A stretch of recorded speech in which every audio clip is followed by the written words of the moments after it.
नमस्कार। आज बात करेंगे उस मामले की जिसमें एक संवैधानिक पद पर बैठे व्यक्ति की जुबान ने न सिर्फ मर्यादा तोड़ी बल्कि पूरे देश को शर्मसार कर दिया। मामला है मध्य प्रदेश सरकार के मंत्री विजय शाह का, जिन पर जबलपुर हाई कोर्ट ने बड़ा कदम उठाते हुए तत्काल एफआईआर दर्ज करने के आदेश दिए हैं। हाई कोर्ट ने इस मामले में स्वतः संज्ञान लेते हुए साफ कहा है कि विजय शाह के खिलाफ आपराधिक मुकदमा चलाया जाए। That the first offence made out against the minister is under section 152 of the DLS. Full stop. Thereafter, the second section under which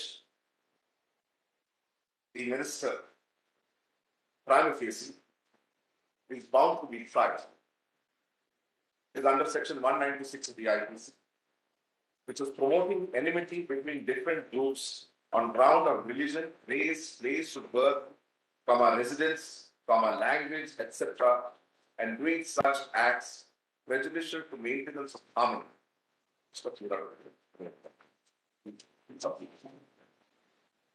Full stop. In this section 196, subsection 1, clause B, specifically criminalizes an act which is prejudicial to maintenance of harmony between different religious, racial, language, between different religious, racial, language, or regional groups, or castes or communities, and which disturbs or is likely to disturb public tranquility. Full stop. Prima facie, this section would be applicable as Colonel Sophia Qureshi is an adherent of the Muslim faith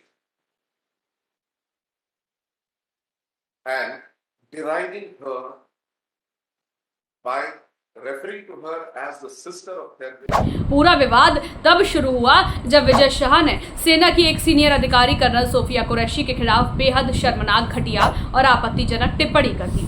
यह टिप्पणी न केवल लिंग भेदी थी बल्कि भारतीय सेना की गरिमा पर सीधा हमला था।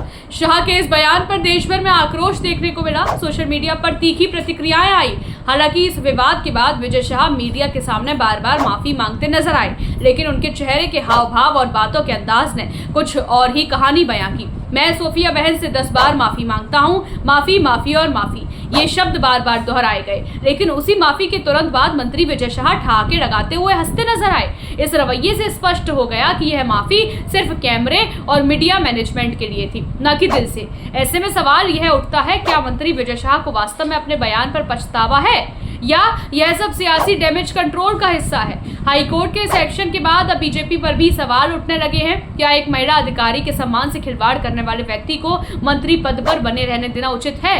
क्यों बीजेपी अब तक विजय शाह को ढो रही है? फिर भी जो चल रहा है, मैंने कहा किसी समाज और धर्म को भी अगर मेरी बातों से चोट पहुंची हो तो मैं 10 बार माफी मांगने को तैयार हूँ। कांग्रेस हमलावर है, कांग्रेस कह रही है कि आपको इस्तीफा देना चाहिए। क्या कांग्रेस के बारे में कुछ भी नहीं कहना चाहता। ठीक। क्या ये पार्टी की कथनी और करनी में फर्क को उजागर नहीं करता? अब जबलपुर हाई कोर्ट ने इस मामले में कड़ा रुख अपनाते हुए एफआईआर और आपराधिक कार्रवाई के आदेश दे दिए हैं। तो देखना होगा कि बीजेपी और राज्य सरकार आगे क्या कदम उठाती है।